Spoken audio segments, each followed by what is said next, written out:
Marcus Chen never expected a simple question to change everything, but when he noticed the alien waitress's hands trembling as she poured his coffee, something compelled him to ask why. The Nova Horizon Diner sat on the edge of Earth's newest colony station, a gleaming structure where humans and dozens of alien species mingled in cautious harmony. And Marcus had been coming here every Saturday morning for 3 months with his 7-year-old daughter, Lily. Seeking normalcy after his wife's death, the waitress was Zyrelle, a Kalian girl with delicate features that could pass for human, except for the elegant pointed ears that swept back from her silver hair. And she always served them with a gentle smile that never quite reached her luminous violet eyes. Today, though, her usual composed demeanor had cracked. Her hands shook so badly the coffee sloshed over the rim of his cup, splashing onto the table, and when she gasped an apology, Marcus saw genuine fear flash across her face. "Hey, it's okay," he said softly, grabbing a napkin to wipe up the spill.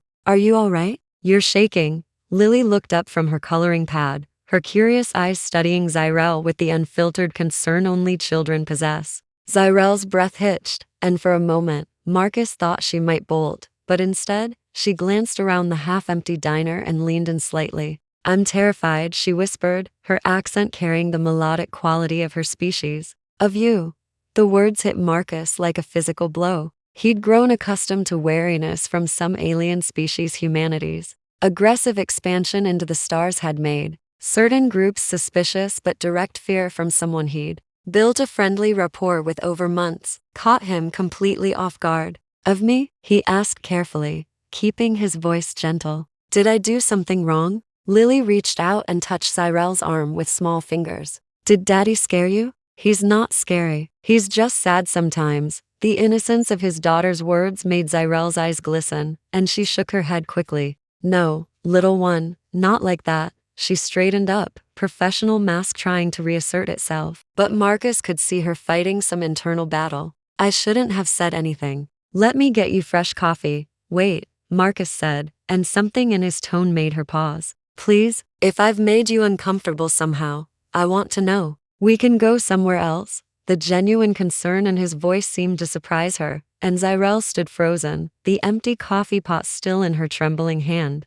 "You really don't know, do you?" she asked, studying his face with an intensity that made him feel exposed. "Don't know what?" Marcus replied. Zyrelle glanced at his daughter, then at the small memorial pin on his jacket collar, the one with his late wife Sarah's photo embedded in it. "You're a widower," she said quietly, "raising your daughter alone. I've watched you for months. The way you braid her hair even though you're clearly still learning. How you let her order the chocolate pancakes even though you try to convince her to eat fruit first. The way you work on your data pad while she colors, but you look up every 30 seconds to make sure she's happy." Marcus felt his throat tighten. "I don't understand what that has to do with 3 weeks ago," Zyrelle interrupted, her voice barely above a whisper. "You stopped a Tarkelian man from harassing me. Do you remember?" Marcus did remember. A drunk patron had been crude and aggressive, and Marcus had simply stood up, placed himself between them, and quietly asked the man to leave. Nothing dramatic, no violence, just presence and calm authority. "That wasn't anything special," Marcus said. "He was being inappropriate." Zyrelle's laugh was bitter and beautiful at once. "On my world, that is special. That's impossibly rare." She set down the coffee pot with a soft click, and Marcus noticed her hands had stopped shaking. "I need to tell you something about Kalians, about my people. May I sit for just a moment?" Marcus nodded immediately, sliding over in the booth, and Lily beamed at having another person join them. Zyrelle sat carefully, maintaining respectful distance, her posture perfect despite the emotion clearly warring within her. "Kalian culture is ancient and beautiful in many ways," Zyrelle began, her fingers tracing invisible patterns on the table, "but it's also rigid. We have strict social hierarchies. Males are protectors and leaders. Females are nurturers and scholars, but only within approved parameters." Her voice carried the weight of countless unspoken frustrations. "I was matched to be bonded married, you would say, when I turned 20 to a male from a prestigious family. I was told I should be grateful. He was wealthy, influential, from a bloodline that traced back to the first colonies." Marcus felt a cold sensation creeping through his chest, suspecting where this was going. "What happened?" he asked gently. Zyrelle's eyes fixed on Lily, who was now coloring what appeared to be a purple dinosaur with great concentration. He was cruel, she said simply. Not in ways that left visible marks, though sometimes those too. Mostly in ways that made me believe I was worthless, unless I was perfect for him. That my thoughts didn't matter. That my dreams of studying xenobotany were foolish fantasies. When I finally worked up the courage to break the engagement, my family disowned me. In their eyes, I brought shame to our name. I had resources enough to buy passage off-world and start over, but culturally, I was dead to them. Lily looked up suddenly, her small face scrunched in confusion and outrage. That's mean.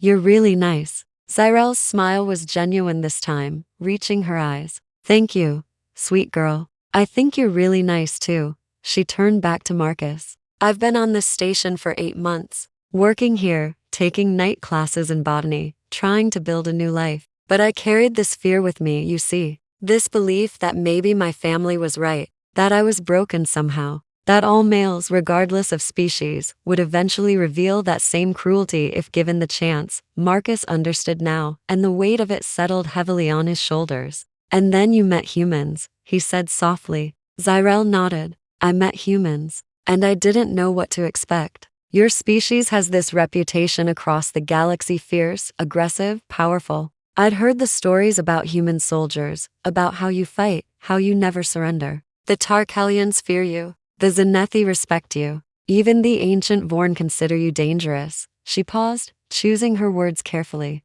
But then I saw something else. I saw human fathers like you, doing the work of to parents without complaint. I saw human mothers forming support groups for alien refugees. I saw human children like Lily treating everyone with kindness, regardless of how many eyes or limbs they had. Her voice grew stronger, more animated. When that Tarkelian harassed me, I froze. On my world, I would have had to endure it or wait for a male family member to intervene. But you, a stranger, someone who owed me nothing, you just stood up. You didn't make a scene or try to prove your strength. You just made it clear, calmly and firmly, that I deserved to be treated with respect. And then you sat back down and went back to helping your daughter with her math homework like it was the most natural thing in the world. Tears were sliding down her cheeks now, and she wiped them away quickly. I've been shaking every time I serve you because I'm terrified of how much hope you've given me. Terrified that I'm projecting something that isn't real. That maybe you're an exception, and I'm foolish for believing that genuine goodness exists without strings attached. Marcus felt his own eyes burning.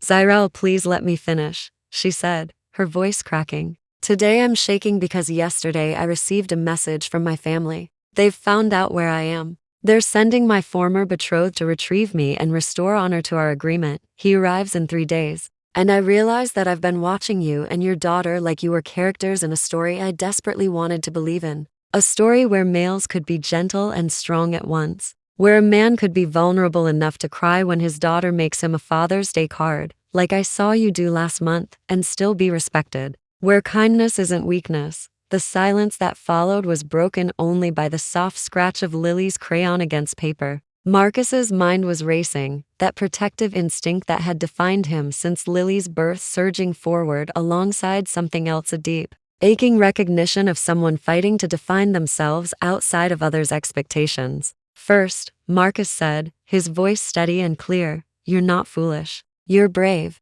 Leaving everything you knew to build a life on your own terms? That takes incredible courage. He looked directly into her eyes, willing her to hear him. Second, you're not projecting. There are genuinely good people in this universe, across every species. The fact that you've been hurt doesn't mean you're broken or that trust is impossible. He paused, aware his next words carried significant weight. And third, you're a resident of this station, which means you have legal rights and protections. If someone is coming here to force you into a situation you don't consent to, that's not honor. That's coercion. And it's not legal under Federation law, regardless of Kalian cultural practices. Zyrelle stared at him, something like wonder dawning across her features. You would help me? Why? You barely know me. Marcus thought of Sarah. Of how she'd fought breast cancer with dignity and determination. Of how she'd made him promise in those final days to teach Lily that strength meant standing up for those who needed it. Because it's the right thing to do, he said simply. And because over these months of Saturday breakfasts, I've come to consider you a friend. Friends help each other. Lily nodded seriously, setting down her crayon. Daddy helps lots of people. He helped Mr. Corvin fix his ship console thingy. And he taught the Mincerin ladies' kids how to play baseball. He's really good at helping. The pure confidence in his daughter's voice made both adults smile despite the tension. Zyrelle wiped her eyes again, but this time her expression held determination rather than fear. I don't have much money to hire legal representation, she admitted. Most of my savings went to immigration fees and tuition. Marcus pulled out his data pad, already thinking through solutions. My late wife was a civil rights attorney, he explained, fingers moving across the screen. She worked with an organization called the Cross-Species Justice Initiative before she got sick. I still have contacts there. He looked up. May I make a call? Zyrelle nodded, seeming unable to speak. Marcus tapped a contact, and within seconds, a warm face filled the small holo display, a middle-aged human woman with kind eyes and gray-streaked hair. Marcus Chen. It's been too long. How are you? How's Lily? Hi, Aunt Chen. Lily waved at the display, and the woman blew her a kiss. We're good, Jennifer, Marcus said, but I have a friend who needs help. Legal situation involving cultural coercion and potential trafficking issues. Kalian citizen seeking asylum protection from force bonding agreement. Jennifer's expression shifted immediately to professional focus. Tell me everything. What followed was a 20-minute conversation during which Zyrelle explained her situation in detail, Marcus providing support and clarification when needed, and Lily offering periodic moral support in the form of small encouraging nods.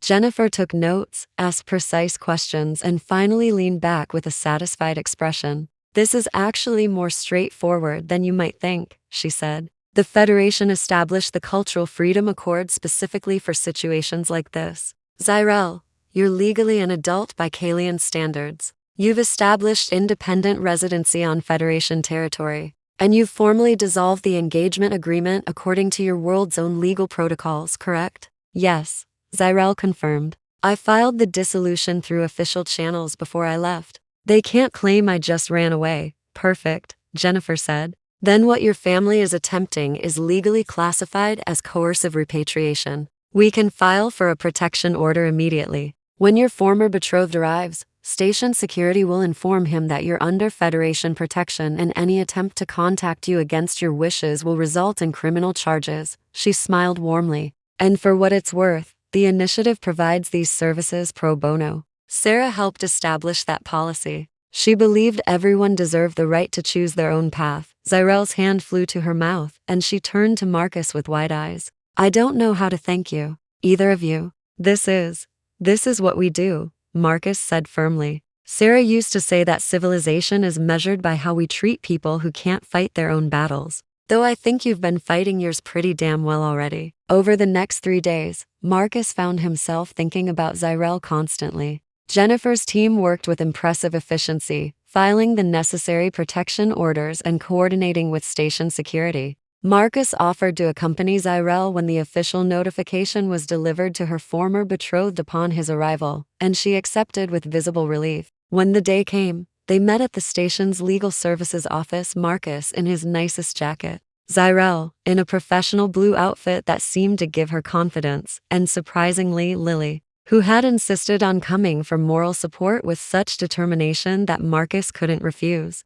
The Kalian male who entered the office was tall and imposing, with traditional clan markings along his jawline and an expression of aristocratic disdain. He started to speak in rapid Kalian when he saw Zyrelle, but the Federation mediator cut him off. This proceeding will be conducted in Common Galactic for official record, the mediator stated. You are Kelroth of House Syndial? I am, the male said coldly, his eyes never leaving Zyrelle. And I've come to retrieve my betrothed and return her to her family where she belongs, miss. Zyrelle has filed for protection under the Cultural Freedom Accord, the mediator continued, unfazed. She is a legal adult who has formally dissolved your engagement agreement. You have no claim to her presence, her time, or her person. This protection order prohibits you from contacting her, approaching within 100 meters of her residence or workplace, or attempting any form of coercion or intimidation. Violation will result in immediate arrest and prosecution. Kelroth's face darkened, and he finally acknowledged Marcus's presence with a sneer.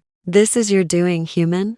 filling her head with your species' corrupt notions of individualism over family honor? Marcus felt Lily's hand tighten around his, but he kept his voice level. Zyrelle made her own choices. I just helped her understand her legal rights. She belongs to a family, to a culture you cannot possibly understand. Kelroth spat. We have traditions spanning millennia. What does humanity know of such things? You're barely off your own world, already spreading your toxic ideals of personal freedom over duty. Something in Marcus shifted. Then, and when he spoke, his voice carried the weight of every single parent who'd ever fought alone. Every widow or widower who'd rebuilt a life from grief. Every person who'd chosen compassion over tradition for tradition's sake. You want to talk about duty? He asked quietly. I wake up every morning and make breakfast for my daughter, help her pick out clothes, braid her hair, even though I'm still watching tutorials to get it right, because her mother, my wife, the love of my life died, and someone has to make sure this little girl knows she's loved and safe. That's duty,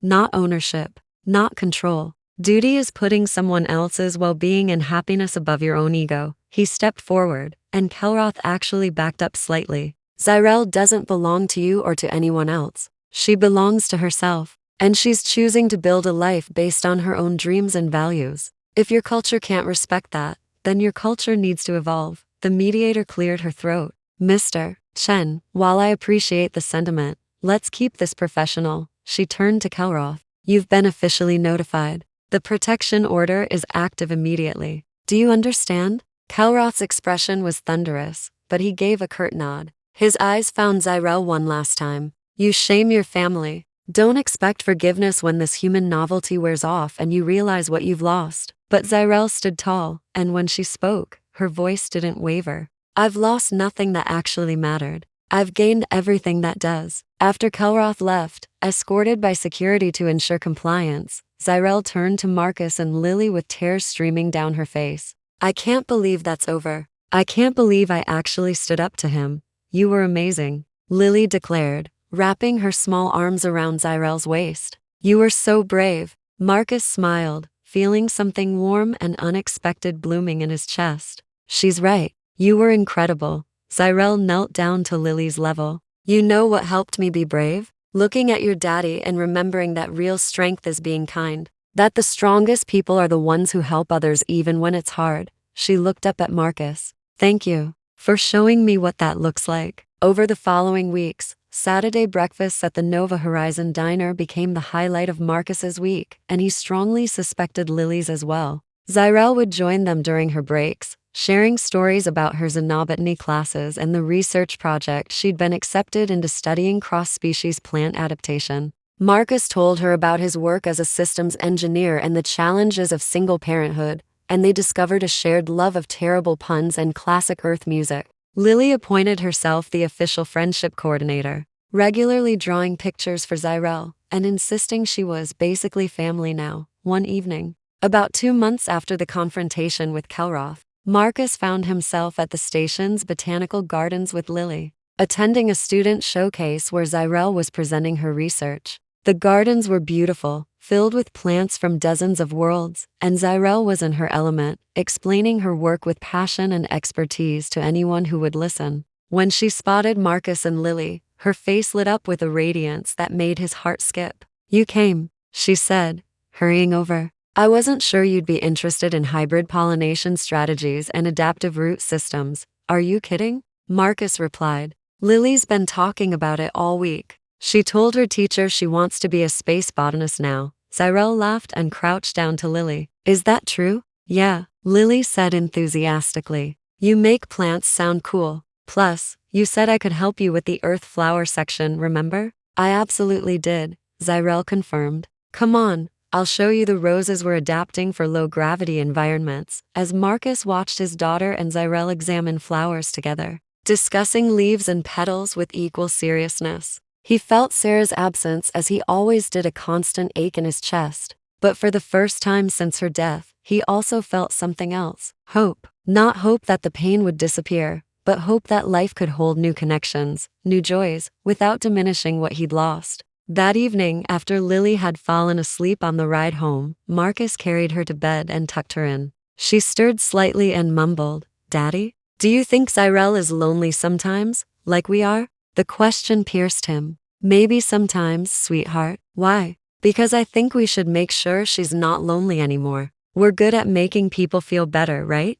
We try our best, Marcus whispered, kissing her forehead. Sleep well, little one. The next Saturday, Marcus arrived at the diner early, before Lily woke up, and found Zyrelle preparing for the morning shift. Can we talk for a minute? He asked. She nodded, curiosity and slight concern crossing her features. They sat in the booth that had become unofficially theirs, and Marcus took a breath. I've been thinking a lot about what you said months ago. About hope and trust, and believing good things can exist without strings attached. Zyrelle waited, her violet eyes attentive. The truth is, you've given me hope too, Marcus continued. Since Sarah died, I've been going through the motions. Being a good father to Lily, doing my job, existing. But you've reminded me what it feels like to actually look forward to something. To Saturday mornings and terrible coffee and conversations about hybrid plants. He smiled slightly. I'm not trying to make this weird or pressure you into anything, but I wanted you to know that you've become incredibly important to both of us.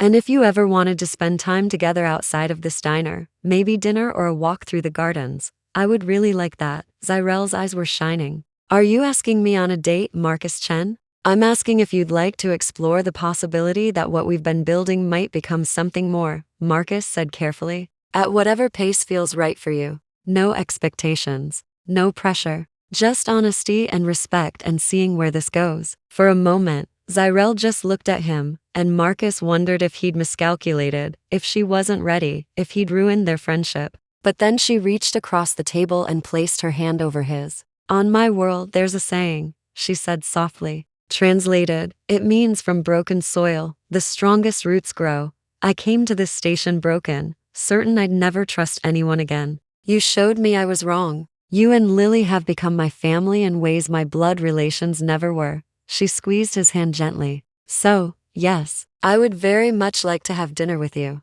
To walk through gardens and explore possibilities and see where this beautiful, unexpected connection leads us. Marcus felt warmth spreading through his chest. That same sensation he'd felt when Lily was born. When Sarah had said yes to his proposal years ago, the feeling of life offering a gift he hadn't known he needed. There's one condition though, Zyrelle added, with a playful glint in her eye. Lily has to help me plan the menu. I've learned that any major life decision should probably include her input. Marcus laughed, genuine and deep. That's probably the wisest policy anyone's ever established. As the morning sun filtered through the diner's windows, casting golden light across tables where humans and aliens would soon share meals and stories, Marcus realized something profound. Zyrelle had asked in her moment of fear why she was shaking, terrified that the hope she felt was too fragile to trust. But hope, Marcus had learned, was exactly like those adaptive plants Zyrelle studied. It found a way to take root even in the most unlikely soil,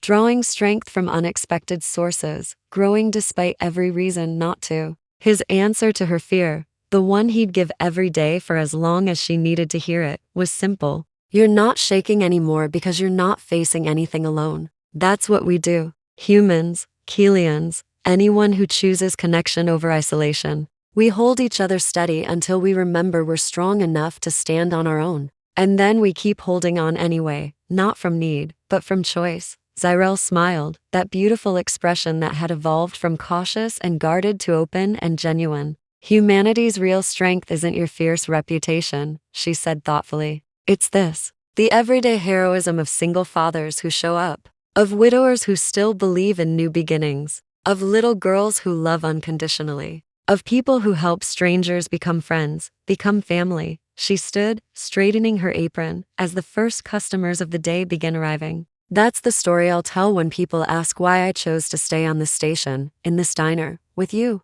Not because I was running from something, but because I was running towards something infinitely better. As Marcus waited for Lily to arrive for their standing Saturday breakfast date, he thought about all the unexpected turns that had led to this moment. Sarah's death had broken something fundamental in him, but Lily had kept him moving forward. And now Zyrelle was showing him that moving forward didn't mean leaving love behind. It meant making room for new love to grow alongside treasured memories. When Lily burst through the diner door 15 minutes later, still in her pajamas under her jacket, because Marcus had learned to pick his battles, She immediately spotted both her favorite people and declared it the best Saturday ever before it had barely begun. And as the three of them sat together, Lily chattering about her week, while Zyrelle and Marcus exchanged glances full of promise and possibility, Marcus understood the real answer to the question he'd asked months ago. Why was Zyrelle shaking? Because recognizing genuine goodness after experiencing cruelty is terrifying. Because hope feels dangerous when you've been hurt. Because trusting again means risking everything you've carefully protected. But she'd been brave enough to tremble and trust anyway, and in doing so, she'd given Marcus permission to do the same. The galaxy was vast and often harsh, filled with species still learning to understand each other. But in a small diner on the edge of human space, three people had formed their own constellation, proof that the greatest human quality wasn't strength or determination or even courage, but the simple revolutionary act of choosing compassion, especially when it would be easier not to. And that, Marcus thought as Lily convinced Zyrelle to share her secret recipe chocolate pancakes and the morning light painted everything gold, was a story worth living. Not just for himself, but for the daughter who watched him navigate grief with grace. And for the remarkable woman who'd shown him that endings and beginnings weren't opposites, but partners in the ongoing dance of a life fully lived.